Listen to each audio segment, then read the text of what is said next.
Una vez que hemos visto los antibióticos por grupos o familias farmacológicas, ahora vamos a abordar su estudio de una forma un poco distinta. Ya no vamos a ir desde el antibiótico hasta la bacteria, sino al revés, desde la bacteria hasta el antibiótico. O dicho de otro modo, vamos a revisar el tratamiento de microorganismos de forma dirigida, el tratamiento antibiótico dirigido según microorganismos. Vamos a volver a utilizar básicamente el mismo esquema que os he comentado antes. Cocos gram positivos aerobios, bacilos gram negativos aerobios y, en tercer lugar, anaerobios. Dentro de los cocos gram positivos aerobios cabe destacar las dos formas en las que los podemos ver, bien sean agrupados en cadenas y característicamente sin el enzima denominado catalasa, en cuyo caso se agrupan dentro del género Streptococo, o por el contrario agrupados en racimos, poseedores de la enzima catalasa y por tanto englobados dentro del género de los estafilococos. Comenzaremos hablando del tratamiento de las infecciones producidas por estreptococos. Los estreptococos a su vez se pueden dividir en tres grandes grupos en función del tipo de hemólisis que generan en los medios de cultivo en el laboratorio. Cuando la hemólisis es parcial, estamos hablando de estreptococos alfa-hemolíticos, hemólisis parcial. Los alfa-hemolíticos más importantes que debemos conocer son los estreptococos del grupo Viridans, que veremos al llegar al tema de endocarditis, y, por supuesto, el neumococo. ¿Cuál es el tratamiento de cada uno de ellos? Pues como podéis ver, frente a las infecciones por estreptococo del grupo Viridans, seguimos utilizando la penicilina G, y además es el antibiótico de elección en este tipo de endocarditis o algún otro derivado, como por ejemplo la ampicilina. Mientras que frente al tratamiento antineumocócico o para el tratamiento de las infecciones producidas por neumococo, históricamente eran sensibles a la penicilina. Esta situación cambió hace ya 2 o 3 décadas en nuestro país, de forma que sistemáticamente debemos recurrir a antibióticos de mayor espectro, de mayor potencia, como puede ser la amoxicilina clavulánico, quinolonas de tercera o de cuarta generación. Recordad que las de segunda generación, como el ciprofloxacino, no tienen ninguna actividad antiestreptocócica. Y por último, podemos recurrir a la administración de una cefalosporina de tercera o de cuarta generación. E igualmente las quinolonas de tercera y de cuarta, como acabo de comentar. Cuando el estreptococo lleva a cabo una hemólisis completa en el medio de cultivo, en tal caso se agrupa dentro de los así denominados beta-hemolíticos. Y son dos los grupos de estreptococos beta-hemolíticos, el beta-hemolítico del grupo A y el del grupo B. El estreptococo beta-hemolítico del grupo A más importante es el estreptococo piógenes. Puede producir, como ya he comentado, faringitis estreptocócica o infecciones más graves, como puede ser una fascitis o una celulitis. En cualquier caso, tiene una ventaja de que se puede tratar exclusivamente con penicilina G. El otro grupo sería el de los beta-hemolíticos del grupo B, el Streptococcus agalactiae, es el más importante, que igualmente trataremos con penicilina G o con cualquier derivado, como puede ser simplemente la ampicilina. Recordad que el Streptococcus agalactiae es importante porque produce infecciones fundamentalmente en puérperas e infecciones neonatales precoces. Por último, tenemos los estreptococos que producen una hemólisis de tipo gamma en el medio de cultivo y que se han terminado agrupando en un género distinto, el género de los estreptococos. Son dos los estreptococos que debemos conocer fundamentalmente de cara al MIR: el Streptococcus faecalis, que es sensible a betalactámicos y por tanto se debe tratar preferentemente con con ampicilina, o el grupo del Enterococo faecium. El Enterococo faecium suele ser resistente a ampicilina y por tanto no podemos emplear frente a él ningún antibiótico que sea betalactámico. Luego veremos de qué opciones contamos. Dentro del grupo de los estafilococos, en este caso vamos a dividirlos en dos grandes grupos. Recordad que los estafilococos se caracterizan porque se agrupan en cadenas y porque presentan la enzima coagulasa dentro de su maquinaria enzimática. Pues bien, son dos básicamente los estafilococos que debemos conocer. Por una parte tenemos los coagulasa negativos y por otra los coagulasa positivos. Los estafilococos coagulasa negativos suelen ser menos agresivos que los coagulasa positivos y en muchas ocasiones producen infecciones asociadas a cuerpos extraños, como puede ser un catéter intravenoso o una prótesis valvular cardíaca. es el estafilococo epidermidis, el más importante que debemos conocer, e igualmente recordar que es resistente habitualmente a betalactámicos. Dentro de los estafilococos coagulasa positivos tenemos fundamentalmente el estafilococo aureus. El estafilococo aureus tiene dos patrones de sensibilidad. Por una parte, más o menos en el 70% de las cepas suele ser sensible a betalactámicos, y en tal caso el tratamiento de elección va a ser siempre una penicilina antiestafilocócica, recordad de las primeras que vimos, y concretamente la cloxacilina, que es la que tenemos en nuestro medio. Puede ocurrir, por desgracia, en el 70% más o menos de los aislamientos por aureus en nuestro medio, que sea resistente a penicilina. No solamente la penicilina, sino en general todos los betalactámicos.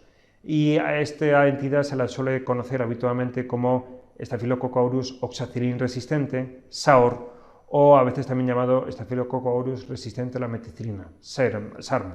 Da igual la forma en la que los denominamos, lo importante es recordar que una Staphylococcus aureus resistente tanto a moxi como a meti como a cloxacilina comparte una resistencia cruzada frente a todos los betalactámicos.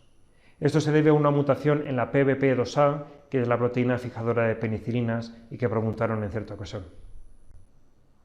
De este modo, son tres los cocos gram positivos que debemos considerar como intrínsecamente o habitualmente resistentes a los betalactámicos.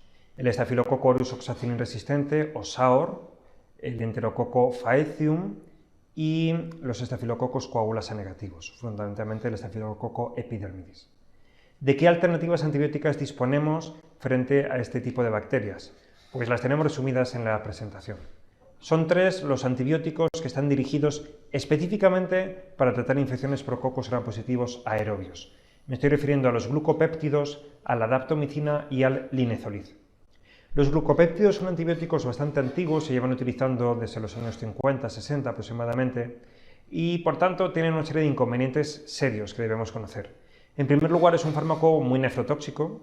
En segundo lugar, es un fármaco que puede producir algunos efectos secundarios añadidos a la nefrotoxicidad, que luego vamos a comentar. Y en tercer lugar, es un fármaco, el del glucopéptido, es un grupo de fármacos bacteriostáticos, es decir, no son bactericidas. Por tanto, la disminución del inóculo bacteriano, de la cantidad de bacterias que están en el organismo del paciente, es más lento. Y esto puede tener alguna complicación o puede tener un efecto deleterio sobre el pronóstico de determinados pacientes. Dentro de los dos glucopéptidos, los que tenemos básicamente que debemos conocer son la vancomicina y la teicoplanina. ¿Diferencias entre uno y otro? Pues bueno, tal vez de cara al MIR, simplemente recordar que el síndrome del hombre rojo es mucho más frecuente con la vancomicina. El síndrome del hombre rojo es una reacción infusional que tiene lugar mientras nos están administrando el antibiótico por vía intravenosa y que consiste básicamente en la aparición de un cuadro de rubefacción facial, de sudoración, de náuseas, de vómitos, de sensación de ahogo. Lo más importante ante el síndrome del hombre rojo es distinguirlo de una genuina reacción por hipersensibilidad de tipo 1, porque así como no debemos volver a administrar un antibiótico frente al cual el paciente sea alérgico con una hipersensibilidad inmediata tipo 1, mediada por IgE, sí que podemos volver a administrar el antibiótico, la vancomicina, en un paciente que previamente haya tenido una de esas reacciones infusionales que he comentado y que globalmente se denominan como síndrome del hombre rojo, dado que el mecanismo que subyace a este efecto adverso no es de naturaleza inmunomediada, no es de naturaleza inmunológica. Para intentar soslayar los problemas de los glucopéptidos que acabo de comentar, se han ideado en los últimos años, y algunos casos en este siglo XXI que llevamos, algunos antibióticos que igualmente van dirigidos específicamente frente a cocos gram positivos. Así tenemos, por ejemplo, la daptomicina, que viene a ser algo así como una especie de vancomicina mejorada, entre comillas, que tiene la gran ventaja de que no es nefrotóxica y la otra gran ventaja es que tiene una actividad rápidamente bactericida. Por tanto, al ser bien tolerado y al tener un efecto bactericida rápido, ha venido en parte a sustituir en algunas de sus indicaciones a la vancomicina. La daptomicina en general se tolera muy bien, solo hay que recordar un efecto secundario característico y es la rhabdomiólisis. La daptomicina puede elevar la CPK muscular y por tanto debemos vigilarla si un paciente se empezara a quejar de dolores musculares durante su administración. Por otra parte, la daptomicina no es útil en el tratamiento de las infecciones del tracto respiratorio. Esto es un aspecto importante que debemos conocer, dado que no llega bien al interior de los alveolos. Por tanto, no podemos administrar daptomicina para tratar una neumonía por aureus, por ejemplo. Dentro de este grupo de antibióticos activos frente a cocos gram positivos que han salido recientemente, tendríamos el linezolid. El linezolid tiene la ventaja de que se administra por vía oral, por tanto es mejor en ese sentido que la daptomicina, y en general se suele tolerar relativamente bien y tiene buena actividad frente a los cocos gram positivos resistentes. ¿Efectos secundarios del linezolid que debemos conocer? Pues fundamentalmente dos. Por una parte, la trombocitopenia, que aparece en tratamientos relativamente prolongados al cabo de 1 o 2 semanas y que, por tanto, nos obligan a monitorizar periódicamente el hemograma del paciente. Y por otra, la interacción farmacológica, que puede llegar a ser muy grave, que se puede establecer entre la administración del linezolid y de inhibidores de la recaptación de serotonina, antidepresivos que actúan específicamente frente a este neurotransmisor. Se ha comprobado que al asociar linezolid con un ISRS se puede precipitar la aparición de un síndrome serotoninérgico potencialmente grave. Por tanto, nunca podemos empezar el linezolid en pacientes que tengan este tipo de interacción. El tercer efecto secundario que es necesario reconocer del linezolid es su potencial neurotoxicidad, en forma de aparición de polineuropatía periférica o de neuritis óptica. La neurotoxicidad del linezolid característicamente solo aparece al cabo de 6 semanas de tratamiento. Por tanto, un mensaje práctico que debemos conocer es que en general el linezolid está contraindicado, no debe administrarse durante más allá de este periodo, precisamente por el riesgo muy elevado de toxicidad neurológica que estaríamos asumiendo. ¿Cuál es la gran ventaja del linezolid? Pues que se puede administrar por vía oral, penetra bien en los tejidos, penetra bien en el pulmón y por tanto es un fármaco muy útil en tratamiento ambulatorio o, por ejemplo, en el tratamiento de la neumonía por Staphylococcus aureus. Y en esta lista os he puesto estos dos antibióticos de menor tamaño, no se utilizan tanto como los previos y además tienen otras muchas indicaciones, como son la tigeciclina y la fosfomicina. Realmente el objetivo de incorporar estos dos antibióticos es recordaros que ante un paciente con una infección por un coco gram positivo podemos utilizar no solamente el glucopéptido o la dapto o el linezolid, sino también a uno de estos dos agentes. Si continuamos hablando del tratamiento dirigido por microorganismos, después de abordar la infección producida por cocos gram positivos aerobios, podemos recordar cuáles son los fármacos que hemos ido viniendo citando en las últimas horas y que tienen la particularidad de su actividad frente a Pseudomonas aeruginosa. Frente a Pseudomonas aeruginosa son activos todos los carbapenémicos excepto el ertapenem, recordad, es muy importante, las penicilinas de espectro ampliado y de uso nosocomial o de uso hospitalario, como puede ser la piperacilina tazobactam. También pueden ser útiles algunas cefalosporinas, concretamente dos. Una cefalosporina de tercera, que es la ceftazidima, y otra de cuarta, que es el cefepime. Podemos utilizar el aztreonam, un monobactámico, recordad. Podemos utilizar en general cualquier aminoglucósido, pero particularmente la amicacina. Y por último, podemos buscarnos básicamente a una alternativa por vía oral, como puede ser las quinolonas y concretamente el ciprofloxacino. De hecho, si os dais cuenta de toda esta lista, el ciprofloxacino sería el único fármaco que se puede administrar por vía oral una vez que el paciente haya sido dado de alta. Dentro del estudio de los antibióticos dirigidos frente a determinados microorganismos, una vez que hemos hablado de las infecciones producidas por cocos gram-positivos aerobios y por bacilos gram-negativos, en este caso Pseudomonas, vamos a centrarnos en los antibióticos activos frente a los anaerobios. De cara al MIR, los anaerobios se reconocen con facilidad en el momento en que nos incluyan en el enunciado de lo que le ocurre al paciente la palabra absceso. Siempre que haya un absceso, a efectos prácticos, hay un anaerobio detrás. Aquí tenemos una lista de los antibióticos con actividad anaerobicida. Amoxicilina clavulánica a dosis elevadas, al menos 2 gramos de amoxicilina cada 8 horas, puesto que una dosis más baja no tiene actividad frente a anaerobios. Solamente 2 cefalosporinas, la cefoxitina y el cefotetán. Os recuerdo, lo he comentado al principio de las cefalosporinas, que este grupo de fármacos es en general muy poco activo frente a anaerobios. Estas son las dos únicas excepciones. Tendríamos la clindamicina, un antibiótico no betalactámico, pertenece a otra familia distinta conocida como lincosamidas. Y también tendríamos en este grupo el metronidazol, por ejemplo. Del metronidazol hay que conocer que es un antibiótico que atraviesa muy bien la barrera hematoencefálica, por eso cuando hablemos del tratamiento del absceso cerebral, cuando queramos cubrir anaerobios, vamos a incluir este antibiótico, este agente, en la pauta antibiótica más habitual. Recordad, por cierto, el metronidazol es un fármaco que puede producir sobre todo un poquito de neurotoxicidad como principal efecto secundario en forma de temblores. Tiene un desagradable sabor metálico que lo hace pues, a veces muy difícil de tolerar, sobre todo en niños, por ejemplo. Y recordad una particularidad, que es que el metronidazol no se puede administrar en pacientes que estén consumiendo alcohol o viceversa. Si el paciente toma metronidazol, no debe consumir bebidas alcohólicas, ya que puede presentar un efecto antabús o disulfiram. El metronidazol inhibe la aldehído deshidrogenasa, lo cual facilita el acúmulo de aldehído en el paciente con desagradables efectos secundarios. Para terminar, en esta lista de fármacos con actividad frente a anaerobios también habría que incorporar, por supuesto, todos los carbapenémicos y las penicilinas más modernas, como puede ser la piperacilina tazobactam. El motivo de colocar los antibióticos anaerobicidas en este orden, un poco peculiar, es el de establecer dos grandes grupos funcionales en función de la actividad del antibiótico frente a infecciones producidas por anaerobios que estén localizadas por encima o por debajo del diafragma. Si lo que queremos es tratar una infección por anaerobios supradiafragmática, a efectos prácticos un absceso de pulmón como en el que tenemos en la fotografía, en la imagen superior, debemos cubrir fundamentalmente los anaerobios que vienen de la cavidad oral. Cualquiera de los antibióticos que vemos en la lista tienen actividad frente a este tipo de anaerobios.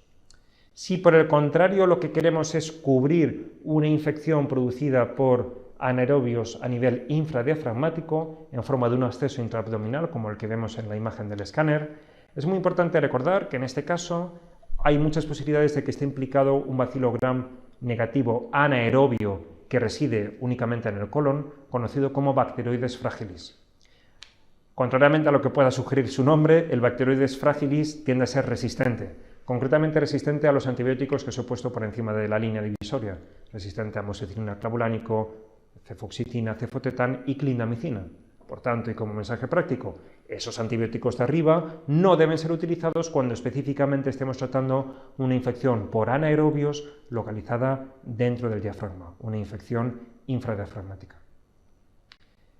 De forma muy resumida y para abordar algún aspecto práctico del tratamiento antifúngico, aquí vemos las tres familias de antifúngicos más utilizadas. El primer antifúngico de uso sistémico del que se dispuso y el que a día de hoy sigue teniendo el espectro de actividad más amplio es la anfotericina B. La anfotericina B se administra única y exclusivamente por vía intravenosa, no se puede administrar por vía oral ni intramuscular y pertenece al conjunto de antifúngicos denominado poliénicos. A efectos prácticos, la anfotericina B establece una especie de poros, por así decirlo, en la membrana de los hongos, facilitando de ese modo la despolarización de la membrana y la muerte de la célula fúngica. El gran inconveniente que tiene la anfotericina B son sus efectos adversos. Hay quien ha dicho que es un excelente fármaco nefrotóxico con cierta actividad antifúngica, y es que realmente la toxicidad más importante, con diferencia de la anfotericina B, es la nefrotoxicidad. La nefrotoxicidad de la anfotericina B se establece a nivel del túbulo renal y se comporta impidiendo la absorción de iones desde la luz de la nefrona y de ese modo facilitando su eliminación por la orina en forma de hipopotasemia o de hipocalcemia o de hipomagnesemia, algo parecido a lo que conocemos que ocurre, por ejemplo, en el síndrome de Fanconi. La nefrotoxicidad de la anfotericina B es especialmente relevante en la primera de las formulaciones de la que se dispuso, conocida como anfotericina B deoxicolato. La anfotericina B deoxicolato es muy nefrotóxica. Para intentar disminuir esta nefrotoxicidad, desde hace no más de 15 años, 20 años, disponemos de las así llamadas formulaciones lipídicas de la anfotericina B, como puede ser la anfotericina B liposomal o en complejo lipídico. En ambos casos, la gran ventaja que tiene es que disminuye la nefrotoxicidad respecto a la formulación de oxicolato. Además de ser un fármaco nefrotóxico, recordad que la anfotericina B puede producir flebitis durante su administración y también cuadros de fiebre durante la infusión del medicamento. El segundo gran grupo de antifúngicos que debemos conocer es el de los azoles. Los antifúngicos azólicos actúan inhibiendo la síntesis de un lípido de la membrana del hongo conocido como ergosterol. Para entendernos, el ergosterol viene a ser a la membrana del hongo lo que el colesterol es a nuestras membranas, es decir, un derivado lipídico imprescindible para asegurar la estabilidad de la membrana fúngica. A través de los azoles se inhibe la síntesis del ergosterol, lo cual facilita que se desestabilice esa membrana y que termine muriendo el hongo. La gran ventaja que tienen los azoles respecto a la anfotericina B es que son fármacos muy bien tolerados y que se pueden administrar por vía oral, de hecho tienen una biodisponibilidad oral muy elevada. Aquí tenemos los azoles más importantes, el fluconazol, por ejemplo, que constituye el tratamiento de elección de la mayor parte de las infecciones por Candida albicans. Además es activo frente a otras levaduras, como puede ser el Cryptococcus, y lo recordaremos más adelante cuando hablemos de la profilaxis secundaria de la meningitis criptocócica en el paciente VIH. El fluconazol tiene algunos puntos negros, concretamente algunas especies de cándida frente a las cuales no tiene en absoluto actividad, dado que el hongo en cuestión es intrínsecamente resistente. Me estoy refiriendo concretamente a la cándida krusei. Otro azol que podemos conocer o que debemos conocer, por ejemplo, es el itraconazol, que es el tratamiento de elección de la esporotricosis.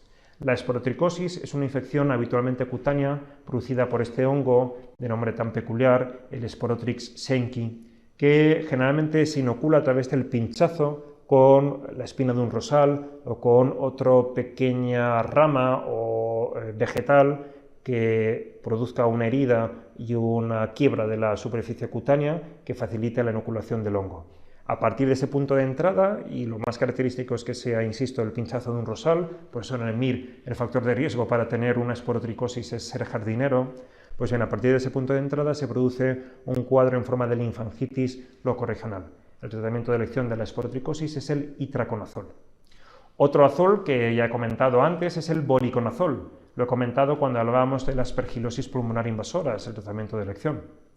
Y por último tenemos el posaconazol. La gran ventaja del posaconazol es que se ha revelado como un fármaco muy útil para realizar la profilaxis frente a las infecciones fúngicas en pacientes con neutropenia. Recordad cuando hablábamos de la neutropenia que había algunas situaciones de máximo riesgo: leucemia mieloide aguda en tratamiento de inducción, enfermedad de injerto contra huésped tras un trasplante alogénico de médula ósea. Estos pacientes, al tener una neutropenia tan grave, tienen muchísimo riesgo de terminar desarrollando antes o después una aspergilosis. Para evitarlo precisamente se recomienda administrar profilaxis y el antifúngico de elección es el posaconazol. Además, el posaconazol es activo frente al mucor y por tanto constituye un tratamiento válido en casos de mucormicosis. El tercer y último grupo de antifúngicos que vamos a resumir o a recordar es el de las equinocandinas. Las equinocandinas es un grupo de antifúngicos que actúa inhibiendo, en este caso, un derivado polisacárido de la pared del hongo que se conoce como beta-D-glucano. El beta-D-glucano forma parte de la pared del hongo y tiende a conferir resistencia, por así decirlo, a su estructura. Las equinocandinas inhiben la síntesis del beta-D-glucano y por tanto son fármacos que tienen la ventaja de que suelen tener una actividad conocida como fungicida, es decir, igual que veíamos antibióticos bacteriostáticos y bactericidas, también hay antifúngicos fungostáticos y fungicidas. Las equinocandinas son fungicidas frente a las especies de cándida, por ejemplo, dado que son capaces de eliminar directamente al hongo. Estas son las dos equinocandinas más utilizadas a día de hoy, la caspofungina y la micafungina. Su principal utilidad es el tratamiento sobre todo de las candidemias, fundamentalmente en pacientes críticos. Por ejemplo, una candidemia en un paciente ingresado en la UCI es recomendable tratarla con una equinocandina en lugar de con fluconazol.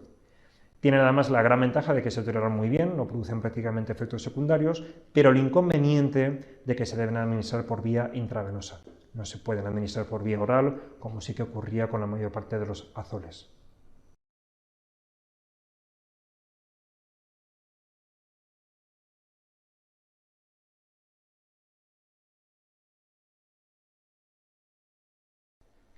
El tema de